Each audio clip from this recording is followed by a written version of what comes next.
Hello everyone, কেমন আছেন সকলে?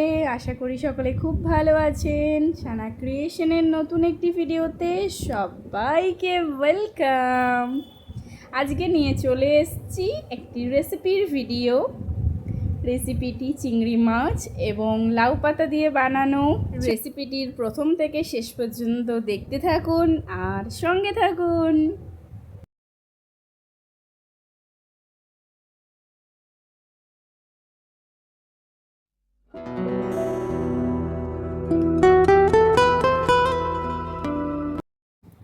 রেসিপিটি বানানোর জন্য প্রথমেই আমি এখানে নিয়ে নিয়েছি চিংড়ি মাছ। আপনারা চাইলে এর থেকেও ছোট সাইজটাও ব্যবহার করতে পারেন, তাতে টেস্টের কোনো পরিবর্তন হবে না।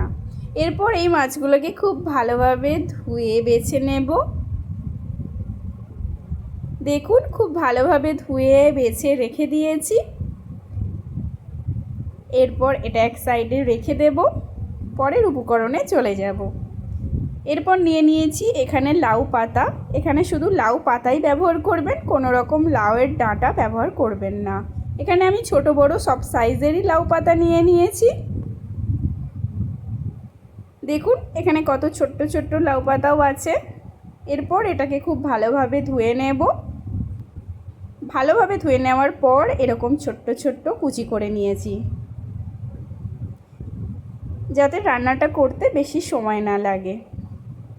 এরপর নিয়ে নেব আমি একটা মিক্সার কন্টেনার নিয়ে নিয়েছি। তার মধ্যে নিয়ে নিয়েছি কালো সর্ষে আর সাদা সর্ষে, সাথে দিয়েছি দুটো কাঁচা লঙ্কা। ঝালটা আপনারা নিজেদের টেস্ট অনুযায়ী দেবেন, বেশি ঝাল খেতে চাইলে অবশ্যই আরও লঙ্কা অ্যাড করবেন। আর আমি এটা আগে থেকে একটু পোস্ত গুঁড়ো করে রেখেছিলাম, যেটা জল ছাড়া, সেটাও ওর সাথে দিয়ে একসাথে একটা পেস্ট বানিয়ে নিলাম, সর্ষে পোস্ত আর কাঁচা লঙ্কার। পেস্টটা করে নেওয়ার পর গ্যাসের উপর বসিয়ে দিয়েছি একটা বাটি। তার মধ্যে দিয়ে দিচ্ছি পরিমাণ মতো জল। জলটা দেওয়ার পর যে কুচানো লাউ পাতাটা আছে সেটা দিয়ে দেব। দিয়ে দিচ্ছি লাউ পাতাগুলো। লাউ পাতা দেওয়ার পর জাস্ট হালকা আঁচে 2 মিনিটের জন্য ভাপিয়ে নেব। এই ধরনের রেসিপি কার কার পছন্দ অবশ্যই কমেন্টে জানাতে ভুলবেন না। যারা নতুন বন্ধু আমার ভিডিও দেখছেন, চ্যানেলটি এখনও সাবস্ক্রাইব করেননি, সাবস্ক্রাইব করে বেল বাটন প্রেস করে অল করে নেবেন, যাতে আমি যে কোনো ভিডিও আপলোড করলেই আপনাদের কাছে খুব তাড়াতাড়ি পৌঁছে যায়। চলুন 2 মিনিটের জন্য ভাপিয়ে নিই লাউ পাতাগুলো। 2 মিনিট হয়ে গেছে। এরপর গ্যাসের ফ্লেমটা অফ করে দিয়ে এটা জল ছড়িয়ে নেব। যেহেতু লাউ পাতাগুলো ছোট ছোট করে কুচানো আছে, তাই এটার হতে বেশি টাইম নেয় না। এরপর এটা সাইডে রেখে দিয়ে চলে যাচ্ছি নেক্সট উপকরণে। এখানে আমি নিয়ে নিয়েছি একটা স্টিলের কন্টেনার। এর মধ্যে দিয়ে দিলাম পোস্ত, সর্ষে আর কাঁচা লঙ্কার যে পেস্টটা করা ছিল সেটা।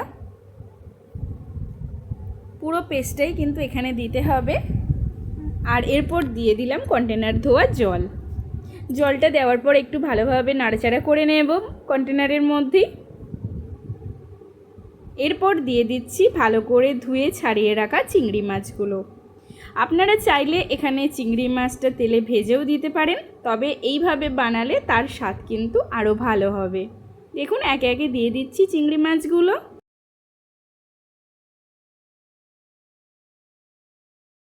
মশলার মধ্যে মাছগুলো একে একে দেওয়ার পর আমি চামচের সাহায্যে খুব ভালোভাবে মশলাটাকে চিংড়ি মাছগুলোর গায়ে মাখিয়ে নিচ্ছি। এরপর নেক্সট উপকরণে চলে যাব।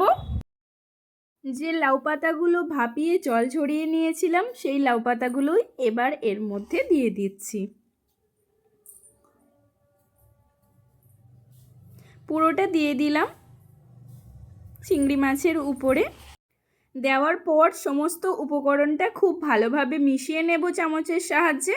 দেখুন মিশিয়ে নিচ্ছি কিন্তু চামচের সাহায্যে। খুব ভালোভাবে মেশানো হয়ে গেছে উপকরণটা। এরপর একে একে দিয়ে দেব পরিমাণ মতো লবণ। এরপর দিয়ে দিচ্ছি হলুদ গুঁড়ো। হলুদ গুঁড়ো দেওয়ার পর দিয়ে দিচ্ছি অনেকটা পরিমাণে কাঁচা সর্ষের তেল। তেলের পরিমাণটা একটু বেশিই দিতে হবে, তবে টেস্টটা খুব ভালো হবে। দেখুন তেলটা দেওয়ার পর সমস্ত উপকরণটা খুব ভালোভাবে আবারও নাড়াচাড়া করে নিচ্ছি চামচের সাহায্যে, যাতে খুব ভালোভাবে মিশে যায় সমস্ত উপকরণ একসাথে। ভালোভাবে মিশিয়ে নেওয়ার পর দেখুন উপকরণটি ঠিক এরকম দেখতে লাগছে। এরপর এর মধ্যে দিয়ে দেব 3টে চেরা কাঁচা লঙ্কা।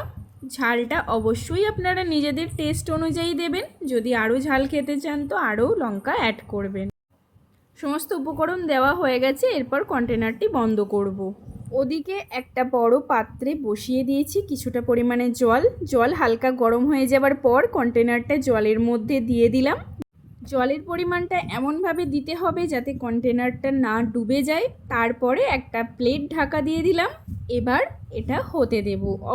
আপনারা চাইলে এটা প্রেসার কুকারের ভিতরে দিয়েও বানাতে পারেন। রেডি হয়ে গেছে আমাদের আজকের রেসিপি, লাউ পাতা দিয়ে চিংড়ি ভাপা। চলুন তাহলে গরম গরম সার্ভ করে নিই।